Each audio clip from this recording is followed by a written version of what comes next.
कर रहे हैं, लेकिन नरेंद्र मोदी जी के अच्छे दिन बस आते ही चले जा रहे हैं। चुनाव में जबरदस्त जीत और उसके बाद 4 तस्वीरें आइए आपको दिखाते हैं। इधर प्रधानमंत्री बने, इधर दोस्त बीजेपी का अध्यक्ष बन गया। जहां अमित शाह बेहद करीबी माने जाते हैं, उनको अध्यक्ष बनवाने में वो कामयाब रहे, तो पार्टी और सरकार दोनों की डोर नरेंद्र मोदी के हाथ में। इधर बजट की हुई है तारीफ, रेटिंग एजेंसीज ने तारीफ की है, हालांकि इस क्वेश्चन के साथ कि आप परफॉर्म करेंगे, अच्छा सब कुछ होगा, बेहतर जो परेशानियां थी वो खत्म होंगी, तभी हम नेगेटिव रेटिंग हटाएंगे। रेटिंग अभी वही है। और इधर चौथी तस्वीर कि राष्ट्रपति ओबामा ने न्योता दे दिया है नरेंद्र मोदी को। मैं पार्थसारथी साहब इस बहस के इस हिस्से में आपसे शुरुआत करना चाहती हूं।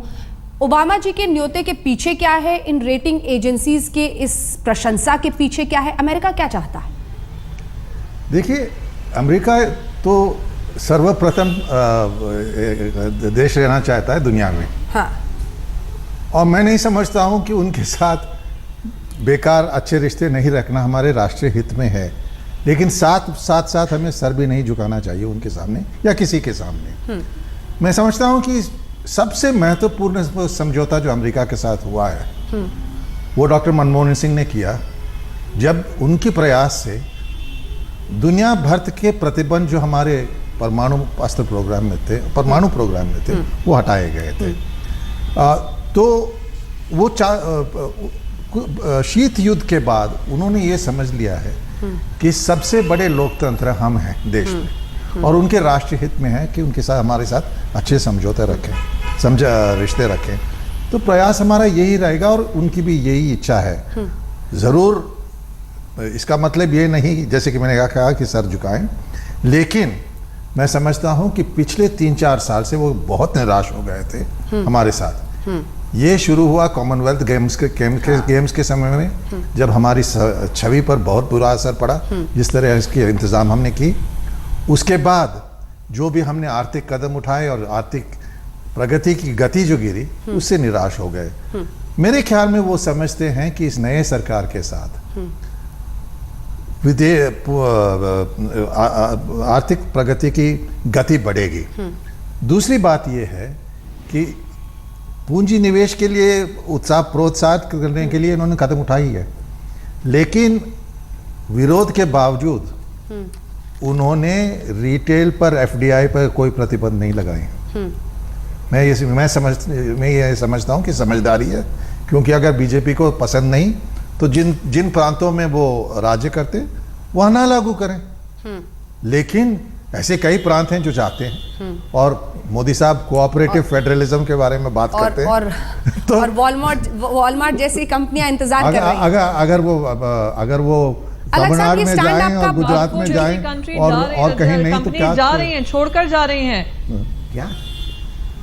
क्या कह रही थी प्रियंका? मैं कह रही हूँ डिपार्टमेंटल स्टोर्स जो खुले भी थे, कारफो खुला था, वो छोड़ कर जा रहे हैं। अभी कुछ दिन पहले एक खबर आई थी कि जो लोकल किराने की दुकान है, उनसे एक चैलेंज पाकर रिलायंस फ्रेश अपने 100 आउटलेट्स बंद कर रहा है। तो ये जो इनका पूरा स्टैंड है, बीजेपी का स्टैंड है, वो एक मैं कहूंगी अगेंस्ट इकोनॉमी का स्टैंड है। आपने मुझे इंटरप्ट कर दिया, मैं कुछ कहने वाले था कि इन्होंने ऐसे कदम नहीं उठाए जिससे अंतरराष्ट्रीय स्तर पर हमें कोई परेशानी हो। ठीक है, तो ठीक है, अगर कोई 1-2 बंद हो जाए, कोई आए ना जाए, लेकिन दुनिया के नजर में सरकार ने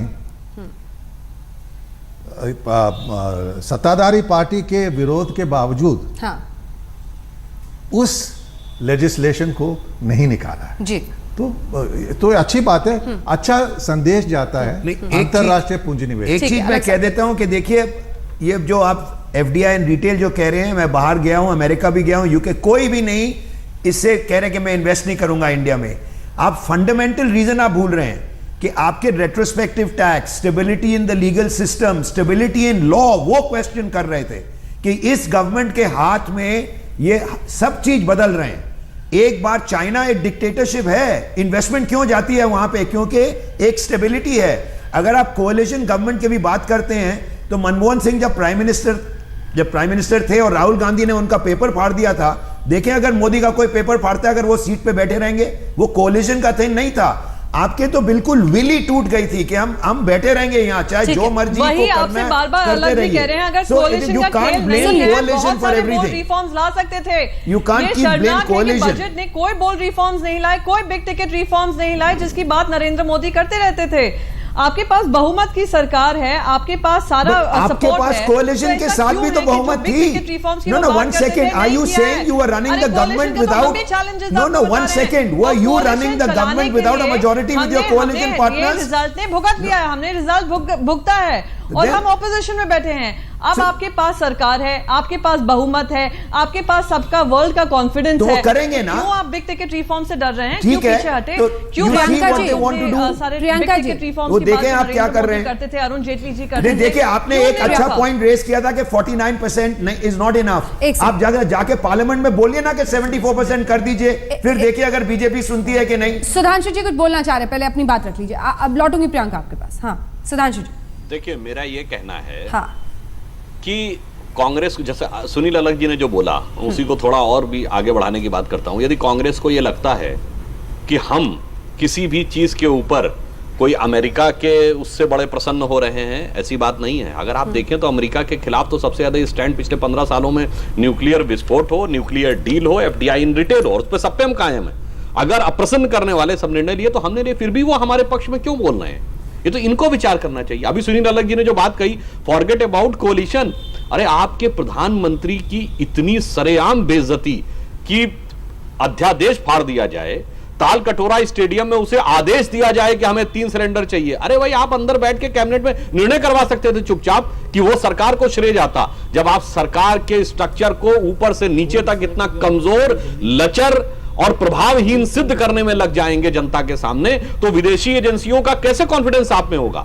हमारे यहां ये ठीक है, अभी 45 दिन में कोई बड़ा भारी परिवर्तन नहीं आया है, मगर सरकार की व्यवस्था, सरकार की कार्यशैली से एक विश्वास जगता हुआ दिखाई पड़ रहा है। उसी का नतीजा ओबामा का बयान और रेटिंग एजेंसीज के द्वारा की गई पॉजिटिव प्रतिक्रिया है।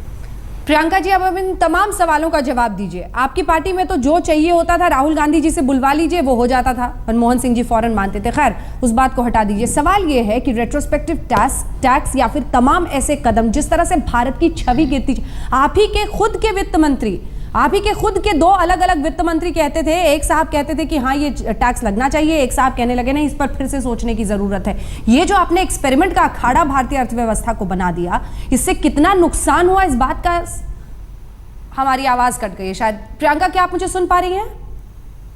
हमारी आवाज ही उन तक नहीं पहुंच पा रही है। लेकिन जो सेटबैक हुआ जी पार्थसारथी साहब, वो इन्हीं वजहों से हुआ। अब वो रीबिल्ड होने का वक्त आ गया है, लग रहा है। देखिए जैसे कि मैं समझता हूं कि यूपीए 1 में ठीक चल रहा था, हाँ। UPA 2 was a disaster. बिल्कुल। और इस कारण ये था कि जब प्रधानमंत्री के आदेश को खुद उनके मंत्रिमंडल को सदस्य उसका विरोध करें, उसको इम्प्लीमेंट नहीं करें, तो सरकार चलेगी कैसे? देखो अगर 2 एनवायरनमेंट मिनिस्टर एक के बाद एक, कई कारण के बारे में कोई ज़्यादा नहीं बोलना चाहता, लेकिन एक के बाद एक आप प्रोजेक्ट क्लियरेंस ना दें, डिले करते रहें, तो देश आगे बढ़ेगा कैसे? और ये रेट्रोस्पेक्टिव टैक्स प्रणब मुखर्जी ने किया, मनमोहन सिंह ने कहा मेरे से पूछा ही नहीं। ये फाइनेंस मिनिस्टर अपने आप चला, कोalition को क्या ब्लेम करना है? चिदम्बरम ने खुद बाद में कहा कि इसको फिर से सोचने की जरूरत है। किसी को मालूम ही नहीं ये कर रहे हैं, तो बाहर देख रहे हैं कि भैया ये गवर्नमेंट में कोई इन्वेस्टमेंट आके क्यों करेगा जब घर ही डिवाइडेड है। तो कोalition को आप क्या ब्लेम कर रहे हैं और बीजेपी को क्या ब्लेम कर रहे हैं? मेरे ख्याल ये तो प्रियंका जी जुड़ गई हैं। प्रियंका जी इसका जवाब दीजिए। आप ही के 2 अलग अलग वित्त मंत्री प्रणब मुखर्जी जब थे, क्या जवाब? प्रणब मुखर्जी साहब जब थे तो रेट्रोस्पेक्टिव टैक्स को लेकर आए, क्या जवाब प्रधानमंत्री दूं? मनमोहन मुझे सिंह ने कुछ कहा सुनाई नहीं मुझे दिया, पता नहीं था। क्या discussion आपको बता रही हूँ मैडम, सुन लीजिए। प्रधानमंत्री मनमोहन सिंह ने कहा कि प्रणब जी लेकर आए रेट्रोस्पेक्टिव टैक्स, मुझे जानकारी ही नहीं थी। फिर पी चिदम्बरम ने कहा हाँ इस पर फिर से सोचने की जरूरत है, बहुत धक्का लग रहा है देश की छवि को इससे, और हम पर विश्वास भरोसा नहीं कर रहे वो। तो ये जो फुटबॉल बनाया था आपने, ये जो एक्सपेरिमेंट का अखाड़ा बनाया था, इसका नुकसान हुआ, इस बात को कम से कम कांग्रेस मान रही है। देखिए मैं बार बार यही कहूंगी, रेट्रोस्पेक्टिव टैक्स को लेकर जो भी मुद्दा हुआ था, अब आपके पास अरुण जेटली जी ने भी उसके बारे में बहुत बड़ा मुद्दा बनाया था, वो वोडाफोन को रिप्रेजेंट भी कर रहे थे एज अ लॉयर। अब आप सरकार में आए हैं, आप वित्त मंत्री बने हैं, आपके पास बहुमत की सरकार है, उसका मतलब ये नहीं हुआ कि अगर हमसे कोई ऐसा चैलेंज हुआ जो अनफॉर्चुनेटली इकोनॉमी को नहीं सपोर्ट कर पाया, तो आप उसको चेंज कर दीजिए। आपकी बहुमत की सरकार चेंज है, कर दिया आपको- उन्होंने से आपको आगे क्या से कुछ नहीं रोक होगा। लगाएगा? कौन उन्होंने रोक लगाएगा? डिक्लेयर आपने किया है। retrospective tax को प्रियंका जी, लेकर आप कुछ नहीं किया। अगर आपने बजट स्पीच जी, सुना है जी, तो वो तो उसको चेंज खारिज किया क्यों उन्होंने। नहीं कर दिया? आपको रिस्पेक्ट मैंने- दे रहे हैं कि जो अलग पिछले जी, साल में मैंने हुआ है बिल्कुल मैं बजट उनको सुना सॉल्व कर है, दूंगा। मैंने हर चीज एक सुनी एक है।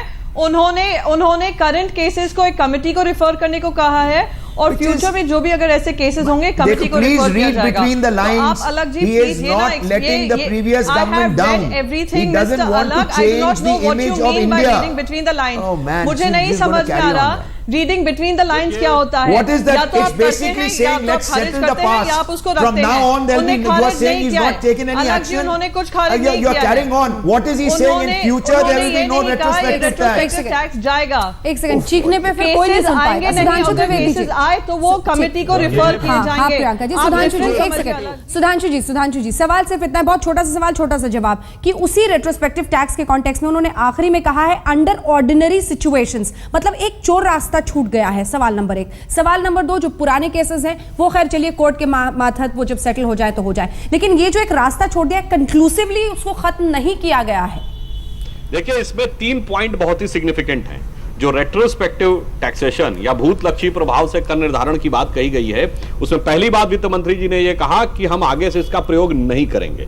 दूसरी बात, यदि राज्य सरकार को, राज्य को, राष्ट्र को यह अधिकार है कि वो जी। इसका प्रयोग कर सकता है, हाँ। तो उसको हमने समाप्त नहीं कर रहे हैं, क्योंकि कभी भी राष्ट्रीय सुरक्षा या अन्य चीज को ध्यान में रखकर आप कर सकते हैं, परंतु हम इसको प्रयोग नहीं करेंगे। ठीक है। तीसरी बात, जो एग्जिस्टिंग केस है, चूंकि वो न्यायिक प्रक्रिया में चल रहा है, हाँ, ठीक है, तो यह वहां तथ्य से इनको समझना चाहिए। हाँ। अगर हम उसमें परिवर्तन करते हैं तो न्यायिक प्रक्रिया में सीधे हस्तक्षेप होगा। अतः न्यायपालिका का सम्मान करते हुए हमने कहा जो